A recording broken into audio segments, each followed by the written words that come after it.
Today I want to talk about this beautiful aircraft, the Mooney M20R by Carenado. It has been out for a while now. I believe it actually came out in 2020, might have been their second aircraft that they released for Microsoft Flight Simulator. But its last update was in January of 2023, and we're currently in March 2023, so not that long ago. I have seen a couple of videos and posts on forums about it having some bugs to do with the altitude selector and the autopilot. So I wanted to do kind of a little mini review tutorial and see if I can't replicate those bugs and find a way to work around them if they do indeed exist. So let's go ahead and hop on into the cockpit and go through our startup procedure. All right, like most of Carenado's aircraft, we do have a little tablet down here where I'm going to turn off those nice static elements. We're going to hurry up and get this fired up before the sun goes down so we can get some lights on. First step that I think a lot of people miss, and I've seen comments about there's a bug with the fuel flow when you engage your fuel pump that it doesn't show that there's any flow. Well, step one on the startup checklist is to bring your throttle full forward, mixture full forward. Then you're going to come over and turn on your battery and your alternator. Might as well pop on our beacon light. Your interior or exterior lights are up here, so we'll pop on our beacon light. And now you go ahead and put on your fuel pump, which you can see actually does provide flow. The reason being is you have to have your throttle at least cracked in order to have some sort of fuel to have the pump flow through. Otherwise it is closed, which step number, I guess like 4 or 5 there, is to actually bring your throttle all the way back to idle. You leave the pump on through the startup procedure. So from there, you can do things like, just check your annunciator panel, make sure that your standby vac comes on. And from there, really, we can go ahead and actually double check our fuel. You want to get your fuel selector on the fullest tank, which we're currently balanced. And so we can take our magnetos, which are down here, and just go ahead and rotate those over to fire up. Let's get some interior lights on in here. So we're going to go ahead and crank that on over. You also have little dials on the yokes here, which will turn on the dome lights above. You can also turn those on and off from down here. This one here will pop on the cabin lights in the back. So once we have all that fired up, we want to get our throttle to roughly around 1,000 RPMs to let our cylinder head temperature start to warm up. And at this point, we can go ahead and actually turn off our boost pump. And from there, we can turn on our navigation or avionics. So I have the GTN 750 installed. You can download this for free. I'll put a link down below. This is the payware version of it, but as far as a lot of functionality, it works great in this aircraft. As far as all of the functions that we're going to be doing today, has no real tie-in with this unit. I tested it with the GNS 530 and it works the same. So from here, let's just go ahead and get our barometric pressure set, and we can come over. We're going to put in a very simple flight plan. So the number one complaint that I saw was that you can't capture a frequency in VLOC mode. So we're going to test that out first. So let's come over flight plan, and we're currently sitting in Henderson, Nevada. So if we go recent, you can see I actually have it in here. We can select that, select destination, same again. We're going to do an RNAV approach into actual Las Vegas, but we also want to go out to a VOR just to test out the frequencies there. So nice thing about the GTN 750 is that you can click on pretty much anything and bring up the waypoint information, and you can see it gives us the frequency for that VOR. All you need to do is click on that and it pops it into your standby, and we set it into active. Let's go ahead and head on back to bring up our flight plan to get our course, which is going to be 73 degrees. So you want to rotate this guy over to be at 73 73 degrees. Oh, sorry, that was our heading. 73 degrees is there. And our heading mode, we can go ahead and rotate that to, we're going to be taking off runway 17, so really what we're kind of facing already.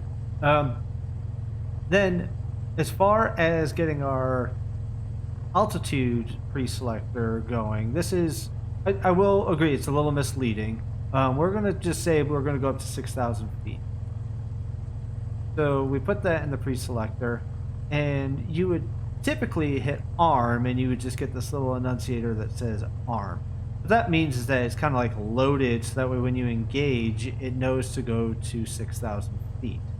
Now, technically, it's always kind of going to be armed, and we'll go over that once we take off. I'll also show you how to sync the pitch during your initial climb out. Now, we've got our heading bug set, so let's go ahead and just pre-arm our heading. That way when we turn on our autopilot, it's going to actually sync and fly out at the runway heading. So that's all we really kind of need to set up. We've got our frequency in, our course tune, heading bug set, and altitude all ready to go.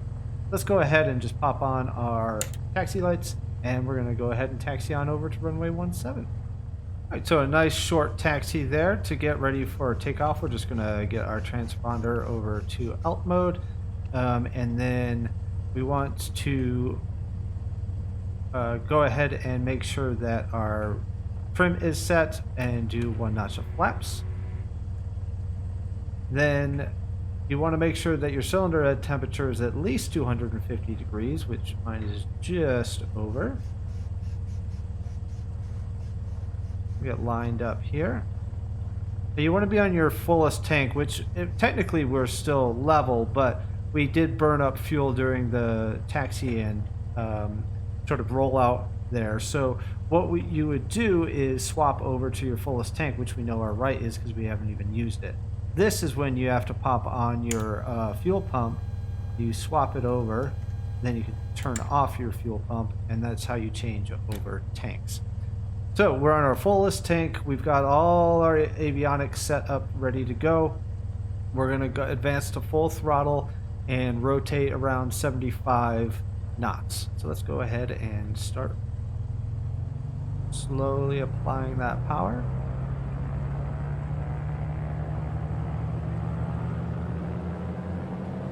All right, we're at full throttle.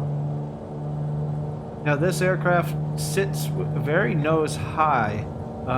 It's a long fuselage, and so you do end up having this sort of, you're not quite a tail dragger feeling, but it definitely, you really want to get up and look over this big long nose. All right, so positive rate of climb, gear coming up. I'm already going to bring up that notch of flaps as well.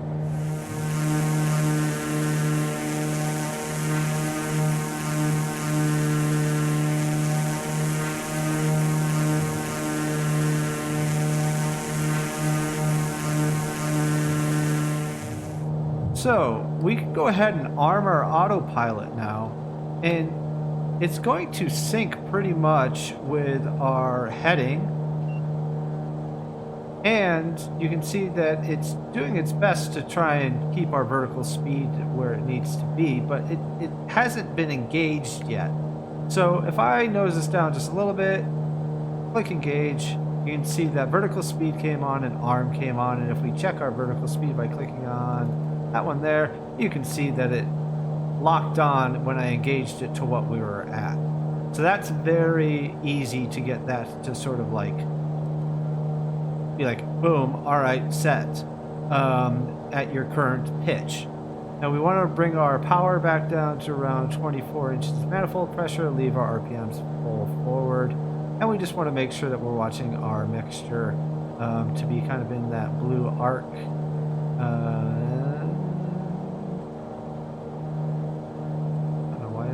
Wanted me to lean out so much. There it goes. There. And we can leave everything else full forward. Now we're in heading mode, and we want to intercept that VOR. So we're going to rotate over. I'm looking down at my CDI here to join that sort of at a little bit of an angle. And once we get close, we can engage the nav button, which will go ahead and use our nav 1 because we are on VLOC. And bring this back over to the map. Zoom out a little bit here. You can see we got us aimed at that purple line, which is the GPS course, not necessarily the VOR frequency, so there's always going to be a little bit of a deviation there. Now for climb out speeds on this, 120 is your sort of cruise climb. If you wanted to increase that, you can take that up to around 105 knots, would be more of a best angle climb.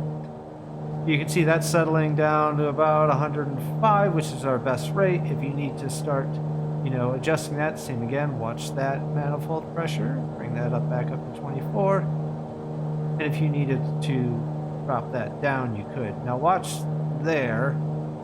That just changed over to capture because we are coming up, I think it happens within 200 feet, and it's going to gently push us down. We can go ahead and also engage our nav mode because that needle started coming in. We don't have GPS enabled, it is just nav.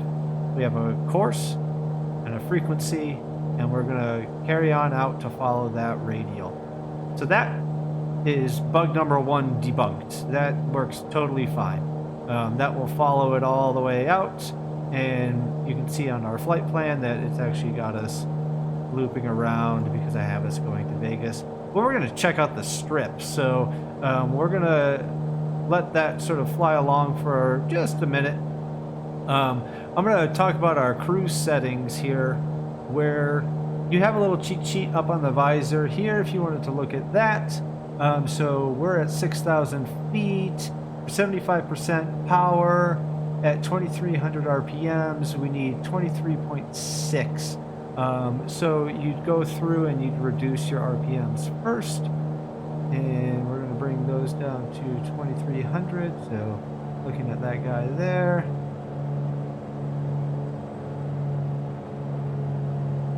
And 23.6. Now it's a cold desert evening here, 30 minus 17 C, so I think something's not quite right there, but let me get that a little bit more accurate, because there's no way that that is right on there. Yeah, I don't know why that's, we want it to be, what are they showing? It was supposed to be at 3 degrees, so let's go directly for 3 degrees. There we go. All right, so now we're apples to apples. So 3 degrees at 2300 RPMs, 23.6. So 23.6. And then if we do our Rich of Peak again, so we're going to back it off. There's there, so we're down to about 1490-ish. Where are we at there? 1490. So 16. That's not too bad actually. They're saying 15.6. So close. Speed-wise, if we adjust this here so that we were at 6. Right there, we're doing 175. Let's go check the performance chart here. So we're at basically 3 degrees. So in there, we're at 6,000 feet, which would be right really at that cross. And if we follow that over and we're at 75% power, we should be at 175. So I think that's on the money actually. So I take it all back. This update has, we're at 175 dead on. So this update has actually done a much better job with the performance numbers. Go ahead and keep turning us over here. I'm going to fly back towards Vegas.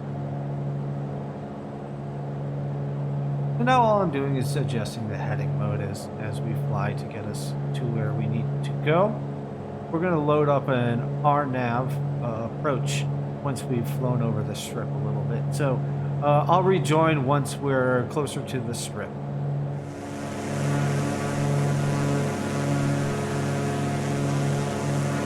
All right, so we have the strip just off to our right there. So let's go ahead and descend down. We need to swap tanks first. So let's go ahead and do our fuel pump. Swap tanks. Go ahead and turn off that fuel pump. Now to descend, let's go down to 4,000 feet. Notice nothing's changed. And because I'm not pitched up or down right now, when I engage it, nothing has happened. And that's because we check, we're at 0, 0, 0, 0 because we were already level. Now we can arm our altitude now. That'll click over in a second here. So you can see we have vertical speed. Nothing is you know, we're flying straight and level. If we go ahead and arm that, still nothing has changed, which is what should happen because you don't want all of a sudden something pitching and changing when you arm an altitude. Now though, we can go through and actually click, and let's go ahead and drop down at, let's do a really speedy descent because I want to show you another cool part of this aircraft. So we'll drop at 1,000 feet per minute. You can see our airspeed is just starting to crank up. We're getting into the yellow. Now this slows you down really quickly, but something cool about this aircraft is right here, we have some speed brakes. This little red button there, click on it, those come up. Watch that airspeed just drop. Now that comes in really handy if you have an aggressive descent and you need to get down to lower your landing gear. You can see that we just went right on down to 140 there, where we'd be able to lower our landing gear if need be. I'm going to go ahead and pop that back off though. And let's go ahead and rotate over to check out the strip. Alright, so there is the strip. You can see the light coming out of the Luxor there, which is very cool. I think Bellagio is right in here somewhere. I think I see the quote Eiffel Tower.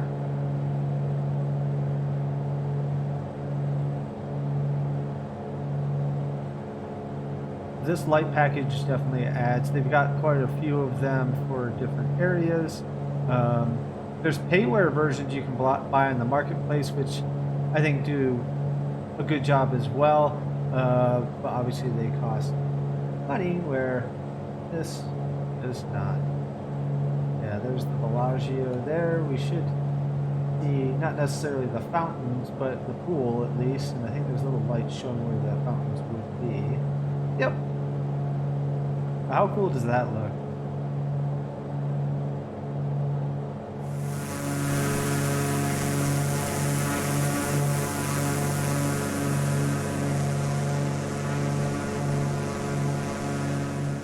Alright, so we're gonna load in an RNAV to come land into Las Vegas. I'm just gonna turn this out this way ever so slightly so we can avoid the mountains here. That's Henderson, where we took off.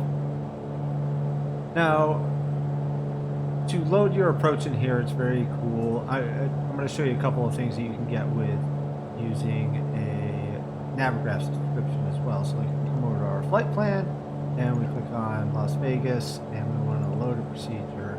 We can do it in there. Another nice thing that you can do is if you click on here, view waypoint, we can view charts. So if we go approach, and then come on down, we want to do 19, I think it's the RNP Zulu, let me see, yeah, so that one there. How cool is this? It overlays us where we are on the actual chart, and we have access to all the approach plates, we have airport diagrams, all that good stuff is built into the GTN 750. So we want this one here, which is the RNAV RNP Zulu, which I think, unfortunately, gets a little hard to decipher on here. So we're going to load approach. Come on down to our RNAVs, and you can see there's two RNAV right Zulus.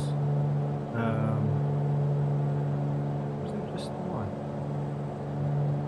It does look like there's just one. Let's see if that's the right one. Yep, that's the right one. All right, so we're going to go ahead and load that approach, and this is beeping at us because it's saying it's not active.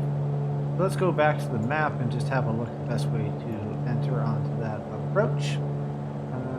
We need to go back. So I can lock this on here and zoom out. So really, if we just turn around, we're going to be in good shape. So make sure we avoid these mountains here. All right, so we're coming up to our approach. We want to make sure that it's active though, so if you click on your flight plan, or in the GNS 530, there's a simple way to do it as well, but we want to come over to the approach and activate it, and then we are good to go. We come back and we're approaching it now, so I want to go ahead and actually enable approach mode. There we go, and it's going to turn us over onto the approach.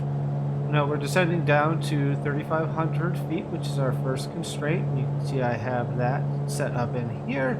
We're descending down at 600 feet per minute, and we're definitely going to reach that constraint at that point. You can also see that we do have the glide slope, sort of not captured, but active on our HSI there.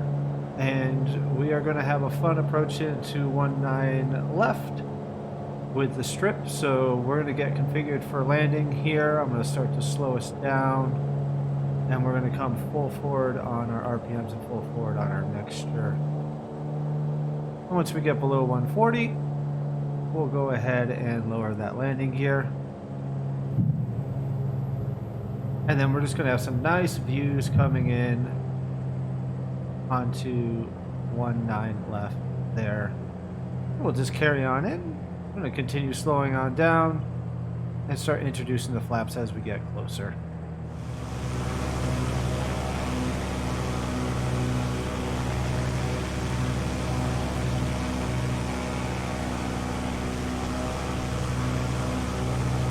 Okay, making our turn onto final here. I've got 2 notches of flaps down. We're going to go ahead and introduce the third. And as we come in, we're just going to watch our airspeed. We've got full forward prop, full forward mixture. Are we on our fullest tank?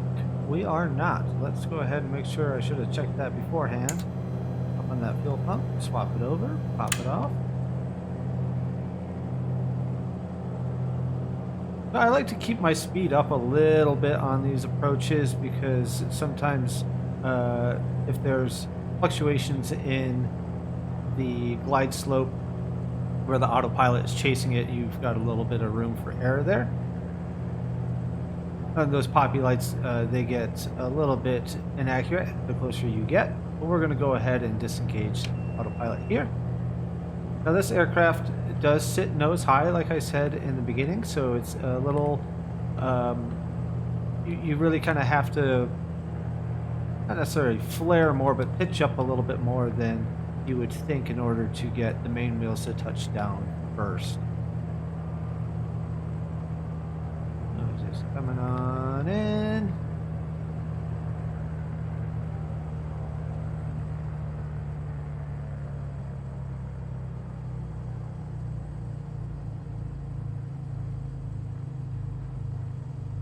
Off center line a little bit there. There we go. And bring those flaps up.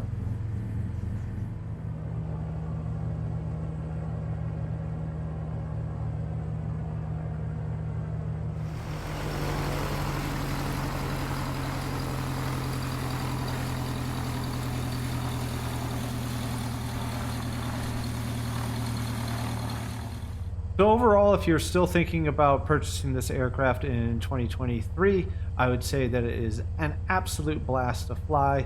They've done a lot of good updates to it, especially being able to use this GTN 750. I hope you enjoyed the flight. Until next time, take care.